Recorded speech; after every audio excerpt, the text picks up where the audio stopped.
I want to ask you one question about Epstein that everybody wants to know. Do you ever think that we will get the files really released, unredacted, the real files, everything that supposedly exists on Epstein? No, Okay. absolutely not. You know why?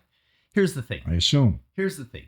If you wanted, if you were an entity, I won't say if it's a three-letter entity or if it's a ancient family entity, whatever. If you're an entity that wanted full control, you wanted to control the votes Hmm. of a senator, of a congressman, of a judge, or you wanted to control the money of a billionaire, or you wanted to control some royalty. If you wanted that level of control, you get them on film with a 12-year-old, Hmm. you control them forever. You really do. And that's really what it's about. It's about blackmail. And the CIA's book of dirty tricks has blackmail written all over it. That's really what the whole program was about from the beginning.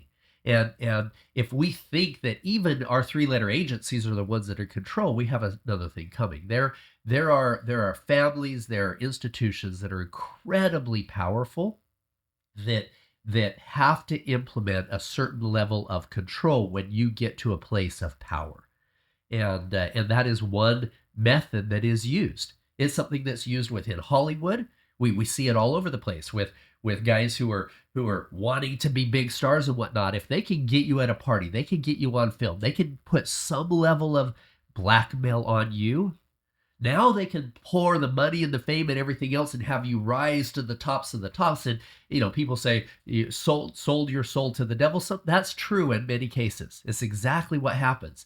Is you see it in gangs where you have to prove your loyalty and you have to do something that now they have that control. It's so that when they raise you up the ranks, they have that blackmail on you. And that's what this whole story is about from the beginning. But Paul, how could these people in power and authority be so ignorant as not to believe that maybe Epstein had a plot here, or he was filming them, or he was blackmailing them? How could I how could think they be so naive? it was not naive. A lot of them trade their lust for power and money in exchange for us of right. You can have that stuff on me because I know that you're going to give me what I want. Wow, really? Yeah, I've seen it. I mean, to me, that's a real sign of weakness. I mean, you can't get that on your own. You have to rely on somebody else to provide that for you and take a risk like that. Wow. Yeah. Well, and here's the thing too. There was a lot of guys at the Diddy parties that they knew they were being filmed. They Yeah. knew it from going into the parties. They knew they were being filmed. So they But had that much confidence in Diddy that he would never do something like that? it's a trade off. Knowing that kind of power, that kind of money, etc., can get me what I want. It happens a lot. And for 20 years, a guy like Diddy and Epstein can do all of this disgusting stuff, as far as I'm concerned, with minors and get away with it. Nobody investigating them, nobody looking at it. Is that because people in power keep everybody else away? Is that the bottom Exactly. line? Well, and here's the sad thing, Michael, is this is more pervasive than people. This meaning This doing activity. things with minors, right? Hmm. Is more pervasive than any of us want to believe. You in a healthy, affluent neighborhood in the U.S., you walk out in your front porch and you look left and you look right. There's a very high chance that one of those homes on your block is a dangerous place for children. Really? There's of all the women who are listening to us today, over 40% of them have admitted that they are a victim at some time in their life of sexual abuse. One fourth of them, it was as a child. So Mm. 25% of all the women and that's just the ones that talk about it. Now, with men, it's a little bit less. It's one in every five at some time in our life. But even then, one fourth of them, it was under the age of 10 years old in their own homes. This is pervasive, and there are so many people involved that there's too many judges, there's too many prosecutors that have dirt on them as well, that they don't want to be pushed into a position where that can be brought to light. And so yes, it's happening everywhere, and we as good Americans need to stand up and say no. I'm sick of this crap. And here's the thing. I was a big fan of Will Smith for a long, long time. I'd watch all of his movies until I realized what his wife walked in on him doing in the bedroom till I realized how many of the P. Diddy parties he was at and what was going on in those parties. And then I had to choose to support him or not support him by choosing to put my money into movies that he was a part of or not. And so we have, it's sad today because me and my wife will be looking, okay, we want to watch a movie tonight. She'll go through and she'll say, nope, pedo, nope, pedo, nope, pedo. Okay, we'll watch a movie with that guy, right? Really? Because there's so many people that are involved that we have to take a step back and say, listen, I'm going to vote with my wallet of what I'm going to support and what I'm not going to support. And that includes politicians, that includes big media, that includes Hollywood, all the way across the board. It's not just the cartel. The biggest dangers in our society, the real bad guys, are the ones that wear 3-piece suits and have a title. Those are the guys because they're doing things with impunity. And they say that power corrupts and absolute power corrupts absolutely. You see this in some of these ultra elite rings with a level of absolute power that makes them think that they're beyond retribution. Well, what is it with people in power wanting to deal in child trafficking? And I mean, I never really even thought of this, but why? I have a question for all my friends and followers. Have you tried my wine yet? You know, in the last 2 years, we've made tremendous progress with Franzese wine, and it's really all thanks to your support, and obviously because people are finding out we have a great wine at a great price. In 2025, we aim to become a national brand, and I want all of you to be a part of it.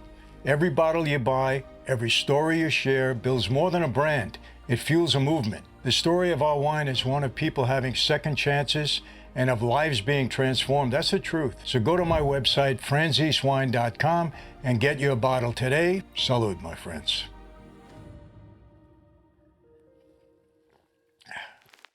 There's something to be said for unbridled greed, arrogance, and lust. And when you've already done it all, when you've already effed all these prostitutes, when you've already had the money, and you've got all these things, then what's next? What's next?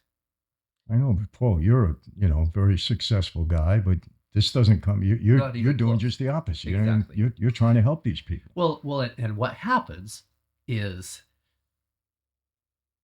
1 out of every 3 men who have been abused as children, if not given the help, the love, the healing that they need, become contact offenders. Now, the majority of us turn out to be protectors. Most of my undercover operators have been victims themselves as children, and they grow up saying, no, I'm going to be a protector. There's no way I'm ever going to allow a child to go through what I went through. Mm-hmm.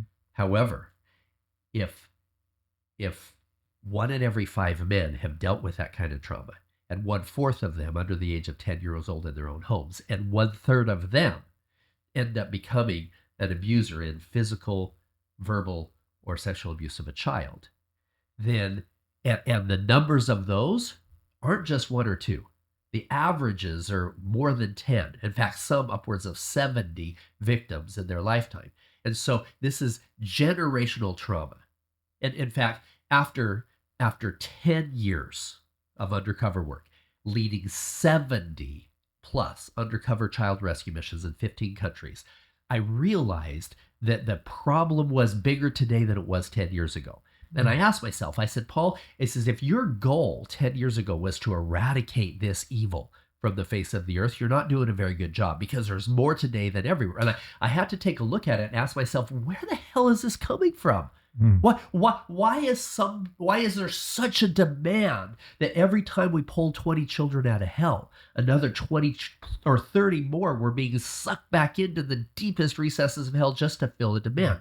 And I found myself wishing, every undercover mission, I wish that I could go back 5 or 10 years.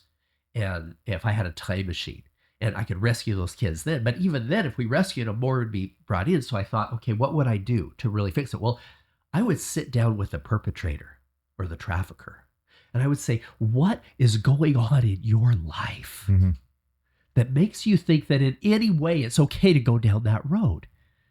And I came to an understanding that most of the traffickers were trafficked themselves as children. And most of the perpetrators were victims themselves as children.